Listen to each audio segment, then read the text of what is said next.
बहुत बहुत धन्यवाद। आपने मांग संख्या 46 कृषि एवं मांग संख्या 50 सहकारिता पे बोलने का मुझे अवसर दिया है। आपका बहुत बहुत धन्यवाद। कृषि और सहकारिता दोनों आपस में पूरक हैं।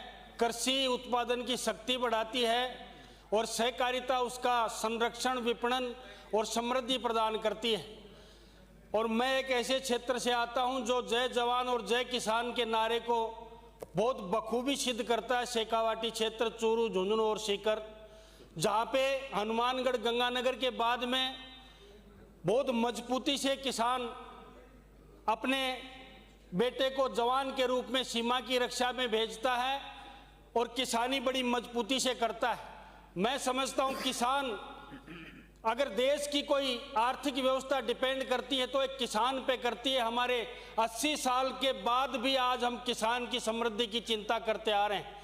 आज तक भाषणों में सिमट के रह गई है किसान की समृद्धि, लेकिन मैं निवेदन करना चाहता हूं उस पर ठोस अगर कोई कारगर काम किया गया है तो 2014 के बाद में प्रधानमंत्री नरेंद्र मोदी जी की सरकार आई, उसके बाद में काम किया गया।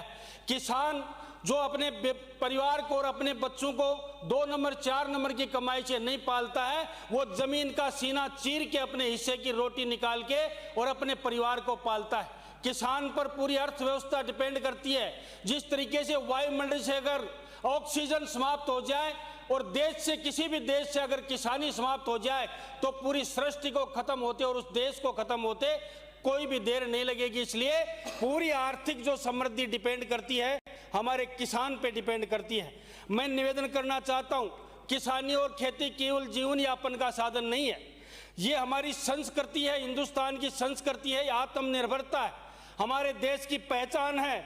मेहनत जिसकी पहचान है, धरती जिसकी शान है, किसान नहीं तो कुछ नहीं, वही देश की जान है।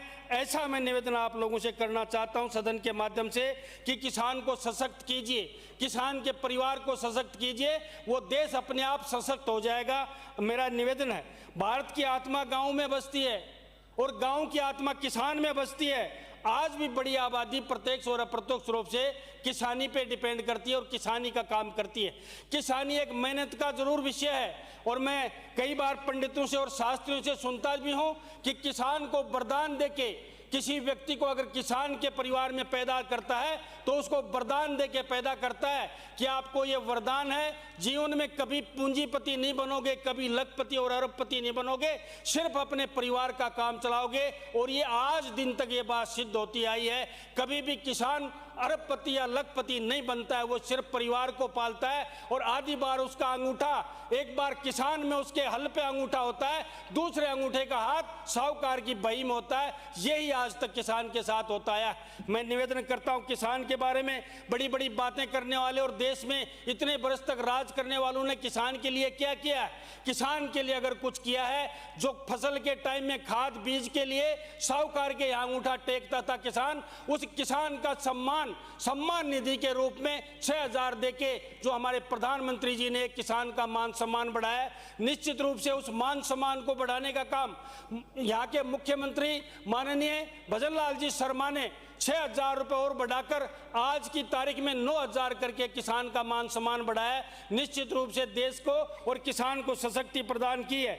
दूसरा, किसान सम्मान निधि के रूप में जो पैसा दिया है वो राज्य की अतिरिक्त सोच है, माननीय भजन लाल जी की अतिरिक्त सोच है किसान को समृद्ध करने की।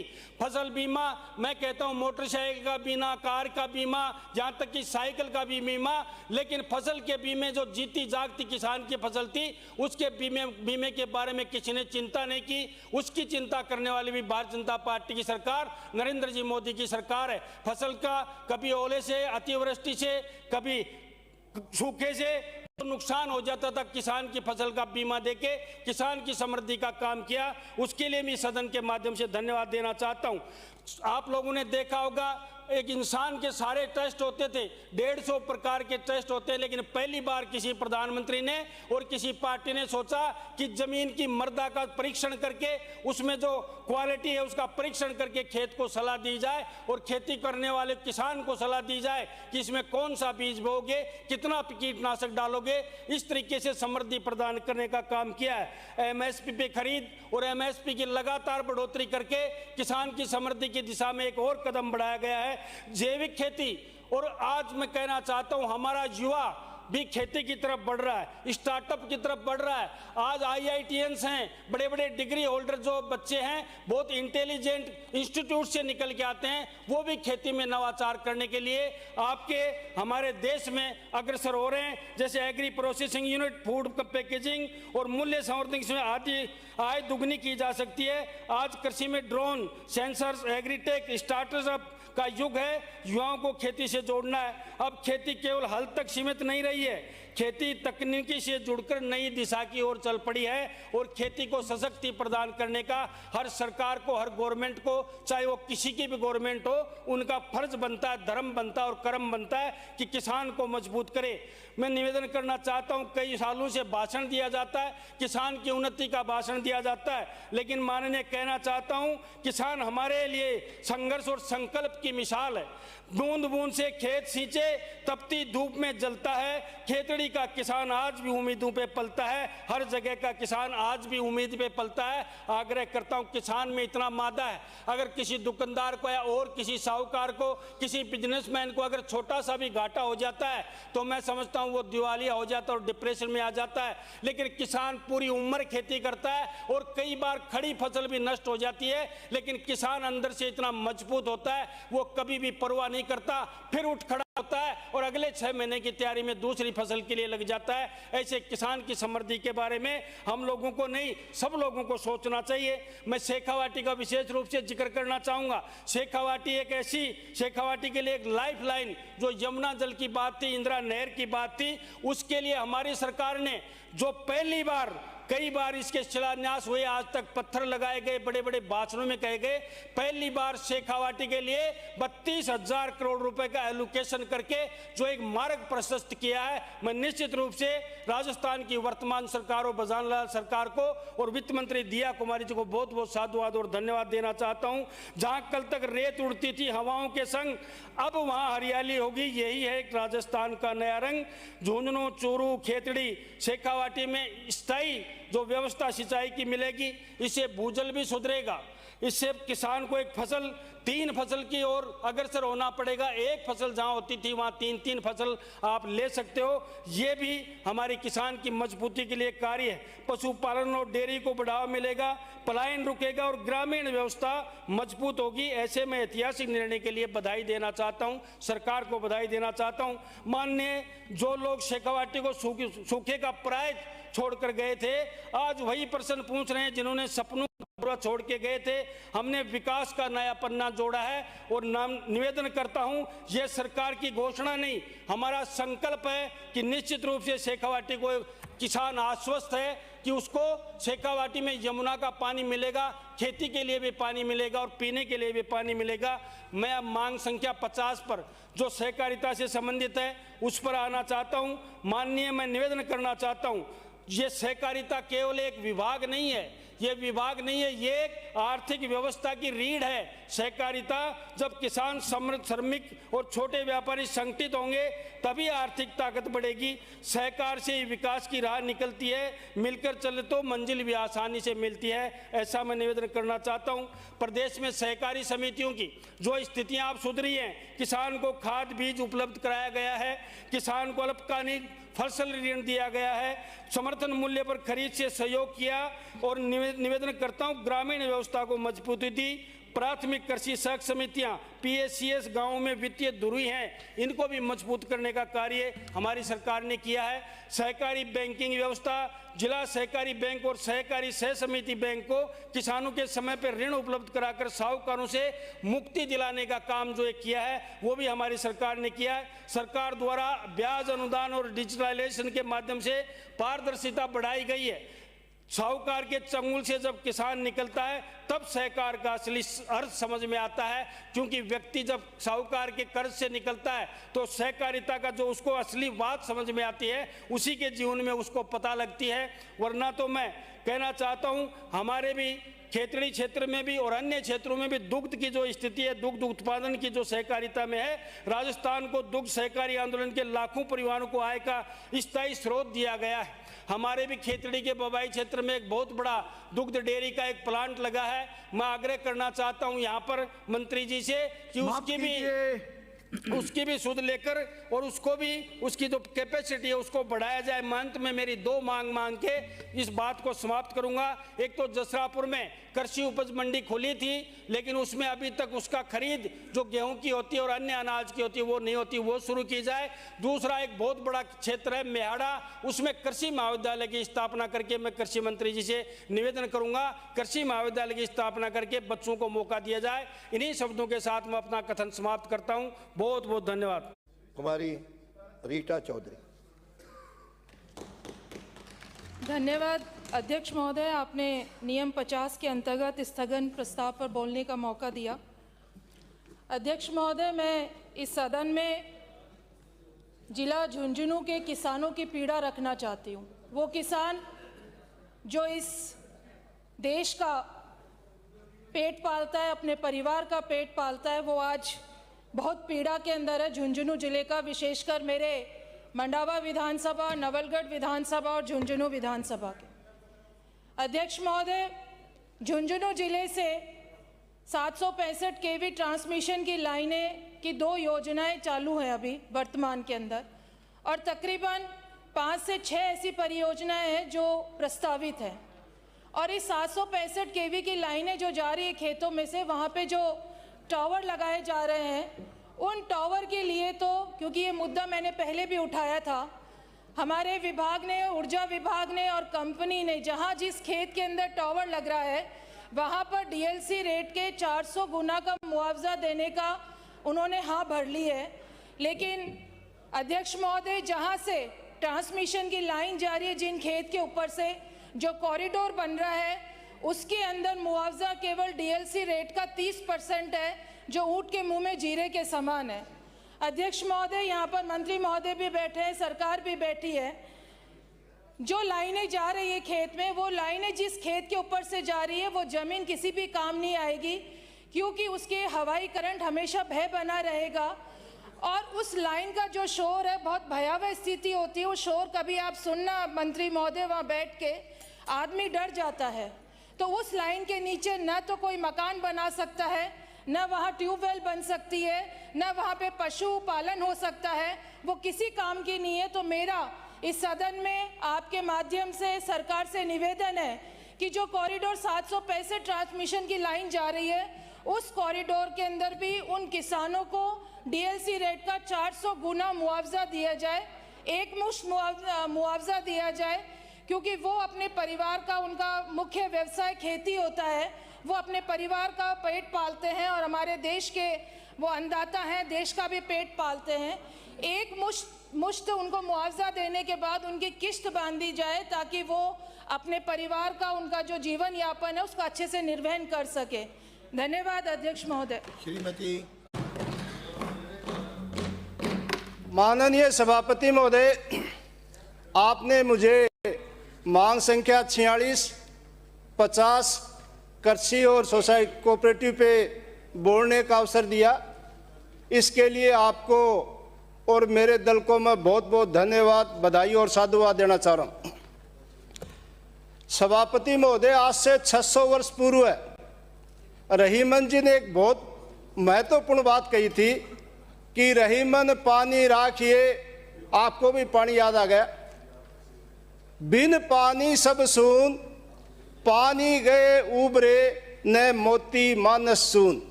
तो मैं पिलानी के उस क्षेत्र से आता हूं, आज वहां पानी है ही नहीं। आज ये स्थिति है कि लोगों की कृषि और किसानी की बात हम छोड़ दें, पीने का जो पानी है अत्यंत आवश्यक है। आदमी की जो महत्वपूर्ण आवश्यकताएं होती है रोटी, कपड़ा और मकान, उससे भी महत्वपूर्ण आधारभूत और आवश्यक है वो पानी है। आज पिलाने के माननीय अंदर पानी सदस्य, आप सीनियर हो। बोलूं सर, आपकी इजाजत हो तो माननीय सभापति महोदय, मैं आपके माध्यम से, यहाँ मंत्री महोदय बैठे हैं, हमारे शेखावाटी की सबसे महत्वपूर्ण मांग है यमुना का पानी।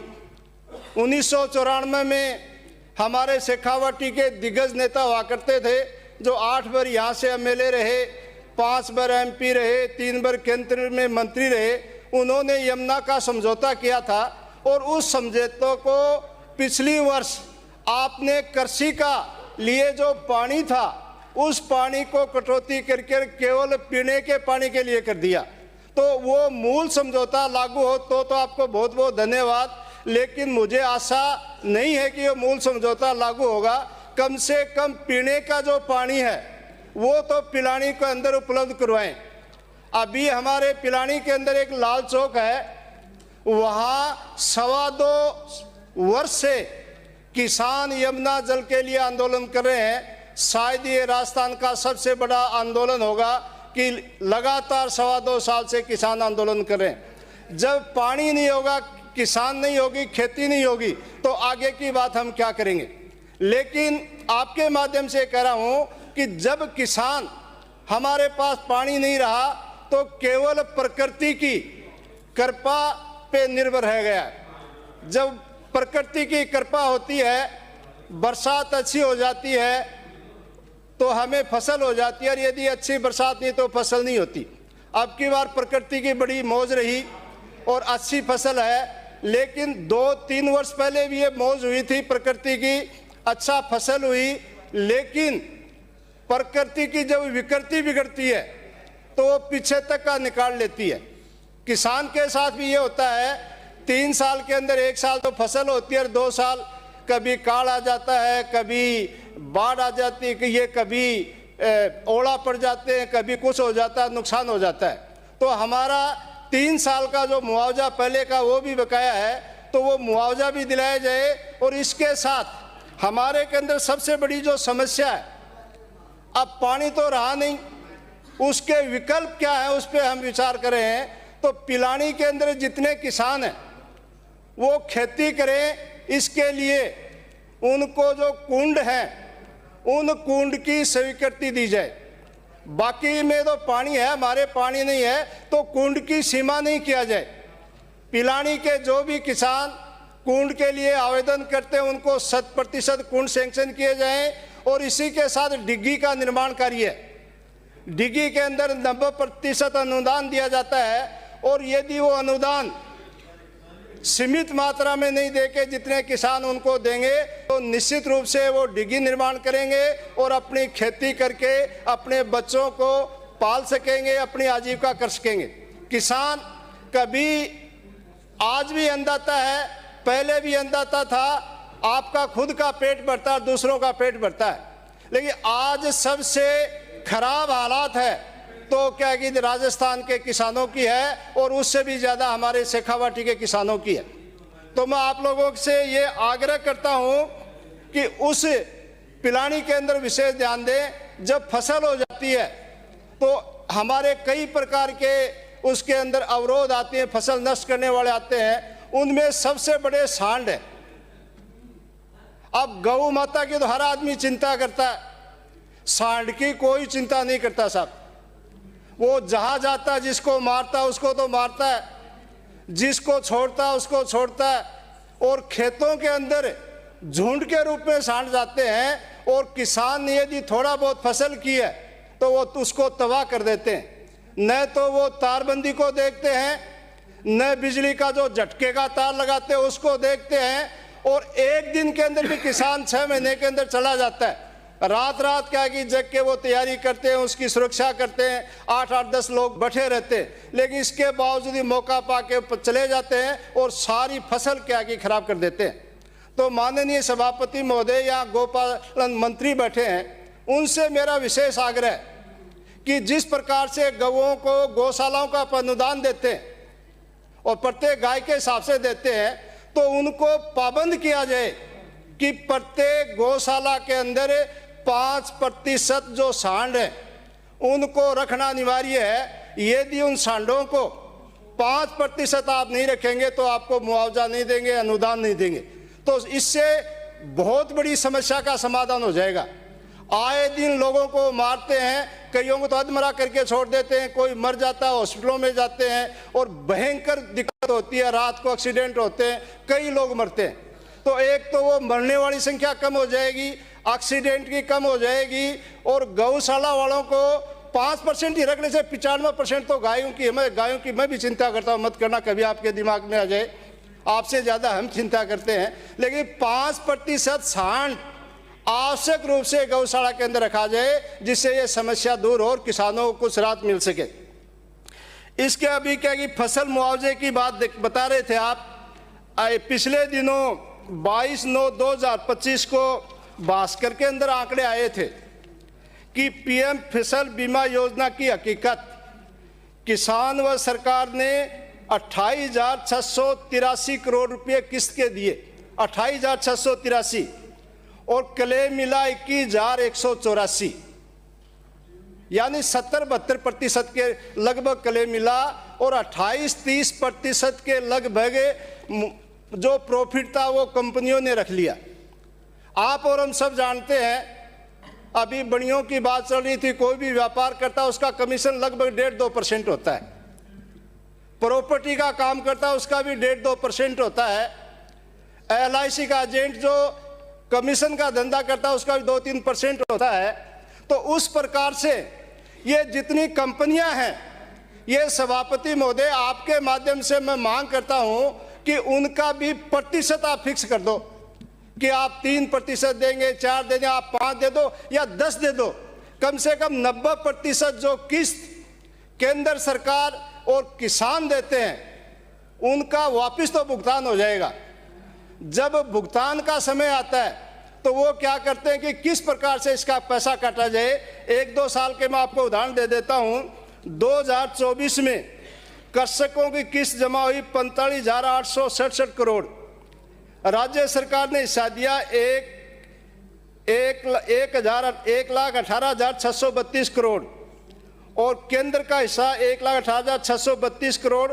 कुल राशि आई 2,83,183 करोड़ रुपए, और क्लेम दिया 91,370, यानी 22,48,937 रुपये दिए। 28% के लगभग इन्होंने क्लेम दिया, 72% के लिए रख लिया। तो सबसे बड़ा घोटाला है। इसके लिए माननीय मंत्री महोदय बैठे, इनके माध्यम से मेरा अर्ज है कि उनका कमीशन है वो फिक्स कर दे, 5 दे दे, 10 दे दे, तो कम से कम 90% तो वो उनको भुगतान हो जाएगा। दूसरा, किसान बड़ी मेहनती कौम होती है और जुझारू कौम होती है। उनको जब किसान और खेती से उनकी आय नहीं होती और उनका पालन पोषण नहीं होता तो वो उनके बच्चे अपराध जगत के अंदर चले जाते हैं। और पिछले दिनों माननीय केंद्र सरकार ने, उनके नाम लूँगा, माननीय प्रधानमंत्री जी का तो कईयों बिना बात मेरा समय खराब हो जाएगा, उन्होंने एक योजना चलाई थी, अग्निवीर योजना। 4 साल नौकरी करो फिर अपने घर चले जाओ। तो 4 साल के अंदर हमारी शेखावाटी के सबसे ज़्यादा लोग सेना में जाते हैं, उनको हथियार चलाने आ गए, गांव आ गए, खेती होती नहीं है, पानी है नहीं, तो वो क्या करेंगे? हथियार लेके अपराध करेंगे। लोगों का वहाँ आराम से रहना क्या कि दुभर हो जाएगा। तो उन लोगों को भी अनुमान उनका उपयोग करें। इसी के साथ नहीं, अभी तो सर पड़े हमारे जो ट्यूबवेल हैं वो सूख रहे हैं, तो उनकी गहराई बढ़ाई जाए। अभी आप ये बता रहे किसानों की 13 महीने तक अध्यक्ष महोदय, अब उनको भी टाइम दिया। देखो 2 मिनट लूंगा, अपना ही बैठ जाऊंगा, मना चिंता करो। तो उनको 13 महीने तक 750 किसान शहीद हो गए। किसी ने किसानों की परवाह नहीं की, केवल क्या कि नाम वाली बात रह गई। कुछ हमारी मंदिर माफी की जमीनें, पुजारी वहाँ खेती के एक ही मिनट, तो जो खेती करते हैं उनकी 5वीं पीढ़ी खेती कर रही है, न उनको खेती का कनेक्शन मिल रहा है, न उनको मुआवजा मिल रहा है, न उनको मकान लेने का लोन मिल रहा है। तो जो किसान खेती कर रहे हैं, चौथी पीढ़ी मंदिर माफी की जमीन है, उनको किसान तो मैं 160 बीघा जमीन बोता हूँ, ये कपड़ा पहने किसान नहीं बनता है। नहीं बोल रहे, सहकारिता है बोल रहे हैं। धोती कुर्ता पहन के आएंगे तब किसान की बात। जमाना कितना भी डिजिटल हो, जमाना कितना भी डिजिटल हो जाए, लेकिन रोटी गूगल से डाउनलोड नहीं हो सकती। जमाना कितना भी डिजिटल हो जाए, लेकिन रोटी गूगल से डाउनलोड नहीं हो सकती। वो तो किसान का मेहनत से ही पैदा होगी। समझ गए क्या? समझ जाओ किसानों का दर्द एक बार, समझ जाओ किसानों का दर्द एक बार, तो हल चलाकर तो देखो, किसी जमीन के टुकड़े के अनाज पैदा करके तो देखो। किसी जून के महीने में धूप में जाकर के फसल को निकाल के देखो। मैंने लिखा है, किसान हूं मैं, 150 बीघा खेती करता हूं, आपकी तरह नहीं हूँ बाहर पीछे भाग आ गए, बकरी को झटका लगा दिया और क्लाइंट से पैसे ले लिए। खुद ही कविता लिखते हैं। समझ आओ किसान का दर्द एक बार, खेत में हल चला के देखो कि जमीन के टुकड़े में अनाज पैदा करके तो देखो। कभी जून के महीने में धूप में खड़ा होकर खेत में अनाज निकाल के देखो। सर्दी के दिसंबर के महीने में पानी के हाथ लगा के देखो। आपको मालूम है, हिंदुस्तान के 80 वर्ष की आज़ादी के बाद किसान, गरीब किसान अनाज पैदा करता, जून में निकालता और सर्दी में उसको सींचता है। और उनका बेटा जब अपनी माँ से रोटी मांगता है तो माँ उसको थप्पड़ मार के सुला देती है, और बेटा बिगड़ती आवाज में सो जाता है। माँ से कहता, माँ मैंने कौन सी गलती की जो आपने मुझे थप्पड़ मारा? माँ बिगड़ती आवाज में बोलती है, बेटा मेरे पीपे में आटा नहीं था, तो मुझे कहा अनाज तो निकाला था ना, क्या बढ़िया ले गया, मांगता था पैसे। और उसके बाद बढ़िया ले गया अनाज को, और माँ बिलखती आवाज में बोलती है, बेटा पीपे में आटा नहीं था। लाने तो हिंदुस्तान की आज़ादी के 80 वर्ष के बाद गरीब का बेटा रोटी खींचकर थप्पड़ खाता है, और आप जैसे बड़े नेताओं के अफसरों के कुत्ते केक और बिस्कुट खाते हैं। इससे बड़े देश का भला होगा क्या? नहीं होगा।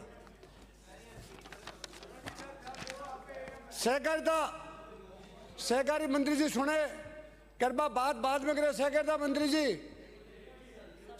मंत्री जी वाद विवाद नहीं, कानों से बात करें आप। मैं ये कह रहा हूं कि आपने 1-2 सहकारिता में व्यवस्थापकों का कैडर बनाइए। आज व्यवस्था केवल इस बात को मान रहा है कि मैं नौकर तो हूं, न उसकी कोई पेंशन का, न कोई तनख्वाह का समय पर व्यवस्था है। तो कैडर बना के किसानों के बेटे हैं जो सोसाइटी में है, उनका कैडर तो बना के उन्हें पक्का तो करो। कम से कम व्यवस्थापकों की भर्ती की जाए। कमी है पूरे राजस्थान में, व्यवस्था तो आपने बहुत कर दी व्यवस्था। गांव को पहले सोसाइटी नहीं थी, गांव में, अब की बात पंचायतों में का गांव है, उसमें भी सोसाइटी बन गई, एक पंचायत में बना दी। नई सोसाइटी बनाई, उनको आप एक बार डेवलपमेंट करने के लिए अपने सरकार के को पैसा दो, जो एक बार वो डेवलपमेंट हो जाए, उसके बाद वो खुद भी काम कर सके। आप पैसे नहीं दे रहे हो, आप तो कह रहे हो काम में इकट्ठा करो 5-5 रुपये। नहीं होगा ऐसा। राजस्थान के समस्त सोसाइटियों आदेश देवें कि वो ऋण वितरण समय पर करें। जैसे रबी की फसल होती है, उसमें क्या करते हैं, एक महीना गैप कर देते हैं, तो उसके बीज भी नहीं ला सकता, खाद तो मिलती ही नहीं है। सुबह माननीय मंत्री जी कह रहे थे कि गेहूं, चना और सरसों, इसमें गैप होता था। पहले भी यही था, पहले चना बोया जाता था, फिर सरसों बोई जाती थी, और फिर गेहूं। जगह पार्टी ने कदे भी आई वो के जाड़े पीड़ा पर आई, बोया नहीं कभी। सुना है कि खेत ऐसे बोया। पहले चना ही बोया जाए दिवाली पे उसका चने का शुरू करते हैं। क्यों? मुख्यमंत्री सही कह रहा हूँ, झूठ नहीं कह रहा हूँ। और उसके बाद में चने के बाद में सरसों बोई जाती है, और सरसों के बाद में गेहूं बोई जाती है, और बाद में जौ बोए जाते हैं। क्योंकि तुम्हें तो मालूम ही नहीं है ना, तो केवल भाषण करना चाहते हो, भाषण से पेट थोड़ी बढ़ जाएगा। इसलिए मैं कहता हूँ बात सुनो और कभी हिम्मत करो तो उस पर इम्प्लीमेंट भी करो। राजस्थान के समस्त सोसाइटियों के आदेश दें कि फसली ऋण वितरण समय पर दें। एक आप कहते हो 30,000 रुपये देके हमने किसानों का ऋण माफ कर दिया, तो पैरासाइटिक क्यों बना रहे किसान को?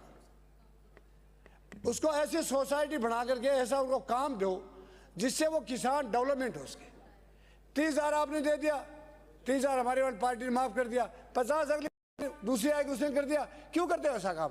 ये छोटा स्वार्थ है, इससे किसान डेवलपमेंट नहीं हो सकता, किसान पैरासाइटिक बन जाएगा। और जब किसान हो जाए कोई पैरासाइटिक बन जाएगा तो वो डेवलपमेंट की तरफ अग्रसर नहीं होगा।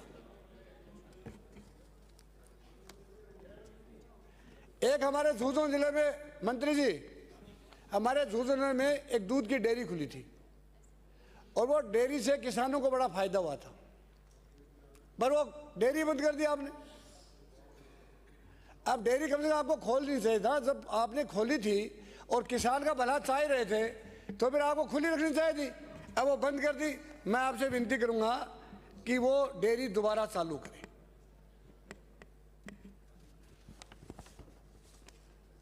गोदाम आपने जो भी कहे आपने बढ़ाए, ये सत्य है, लेकिन गोदामों के कागज समय पर नहीं आने की वजह से नहीं बन पाए।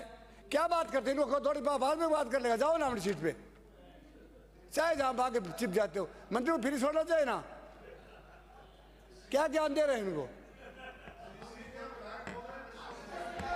तो आगे चिप जाते कान के, ये तो घर ही रहते हैं, घर में लेना।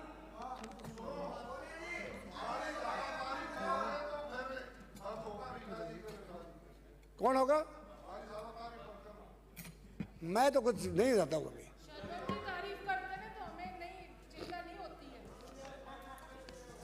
अब आपको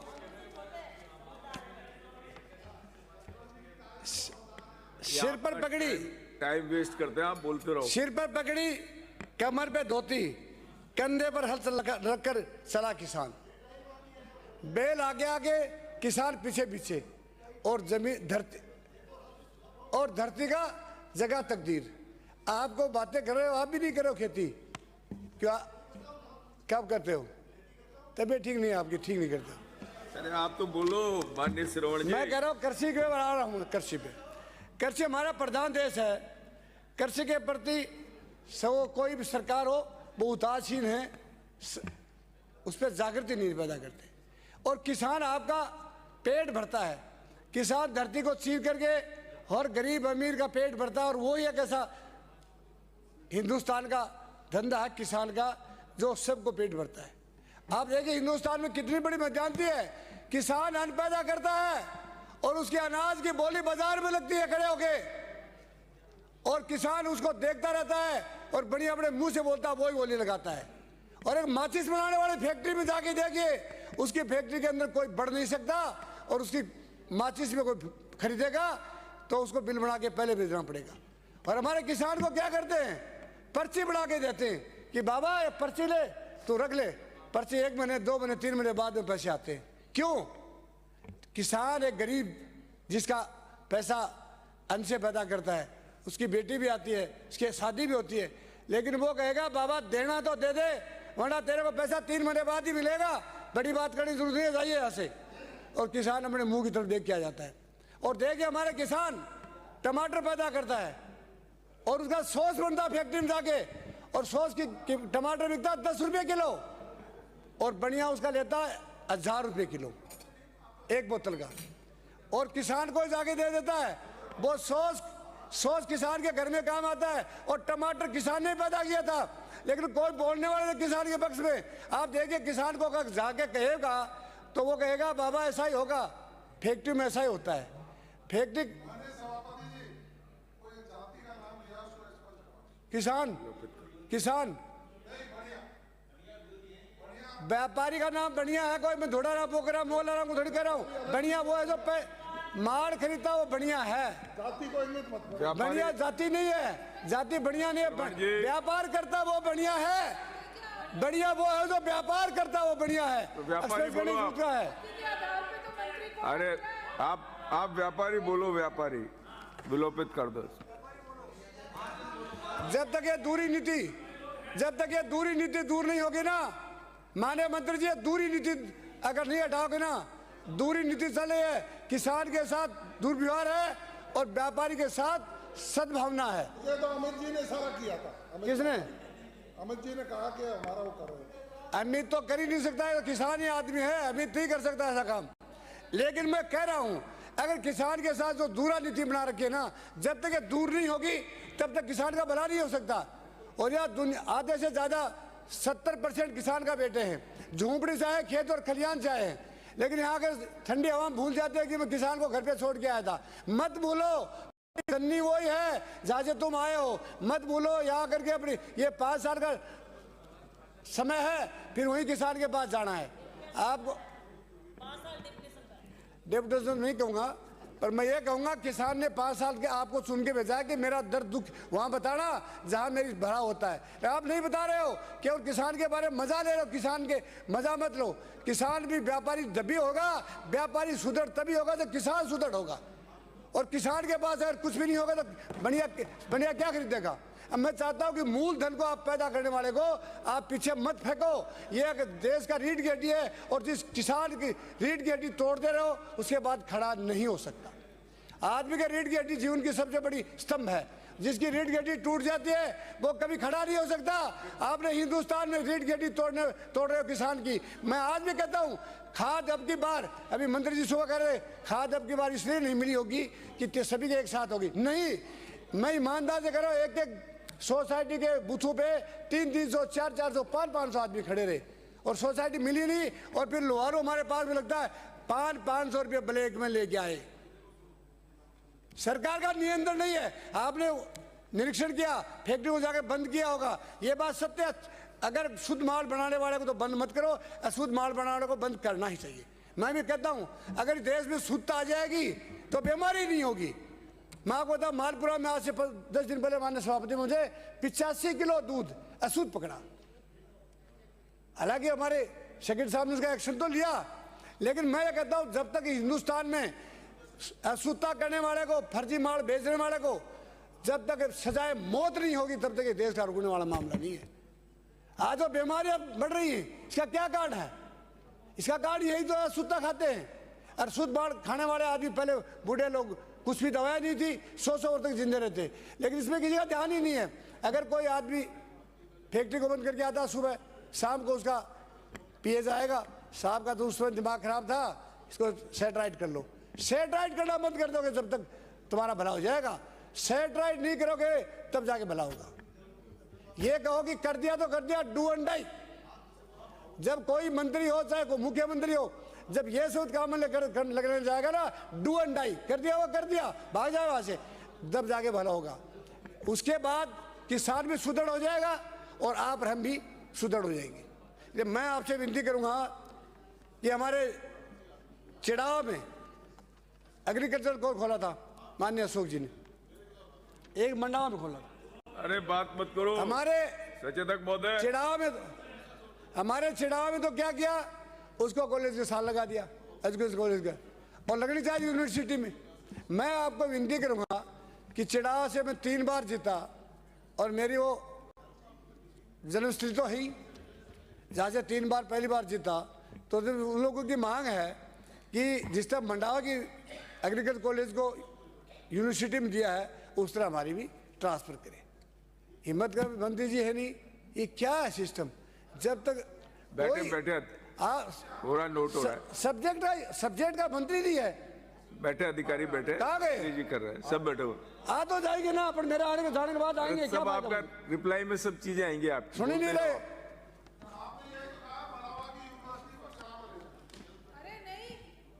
मैं कह रहा हूँ चिड़ावा एग्रीकल्चर कॉलेज को यूनिवर्सिटी में सम्मिलित किया जाए, ये है मेरा सबमिशन।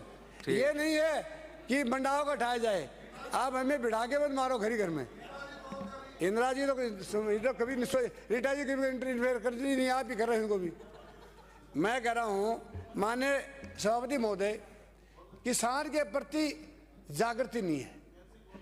अभी थोड़ी देर पहले बातें कर रहे थे दुनिया भर की, मैं कह रहा आखिरी घूम फिर के तो किसान ही तो है। चाहे बढ़िया हो, चाहे कोई व्यापारी फैक्ट्री मालिक हो, अगर कोई चीज पैदा करेगा वही तो मालिक है। अगर मैन्युफैक्चर करेगा वो अलग आइटम पैदावार करेगा, वो सबसे बड़ा आदमी है। तो हमारा किसान गर्मी, सर्दी, बरसात, पतझड़ सभी ऋतुओं में खड़ा होकर के और पैदा करता है।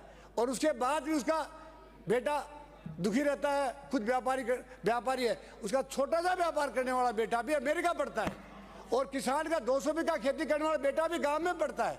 इसका मध्यांतर कब होगी दूर? जब राजस्थान में हो, चाहे बिहार में हो, चाहे कहीं भी हो, किसान का बेटा मुख्यमंत्री बनेगा, किसान का बेटा प्रधानमंत्री बनेगा। जब तक किसान का बेटा प्रधानमंत्री नहीं बनेगा तब तक इस देश का किसान भविष्य को अंधकार में रखेगा।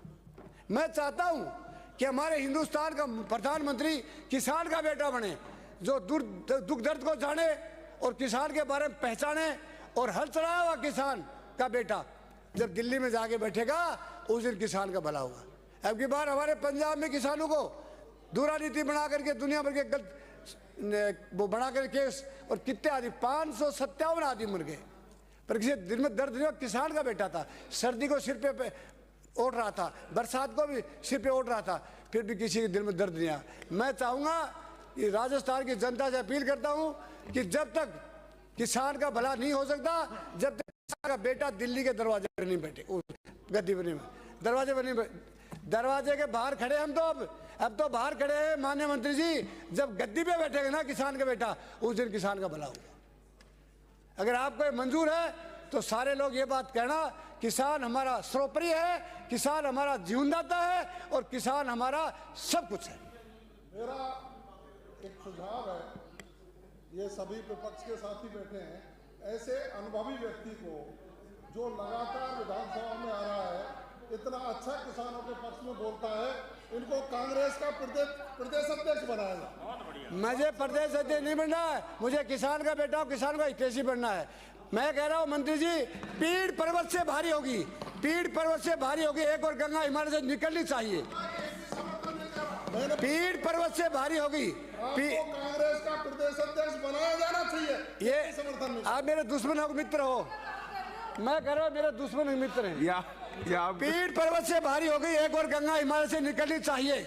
पीड़ पर्वत से भारी हो गई, एक और गंगा हिमालय से निकलनी चाहिए। मेरा मतलब हंगामा बचाना नहीं है, मेरा मतलब है किसान सर्वोपरि हो, किसानों के देश में किसान का भला हो, और किसान हमारे देश का प्रधानमंत्री हो। ये मेरा देश का समीकरण है। धन्यवाद।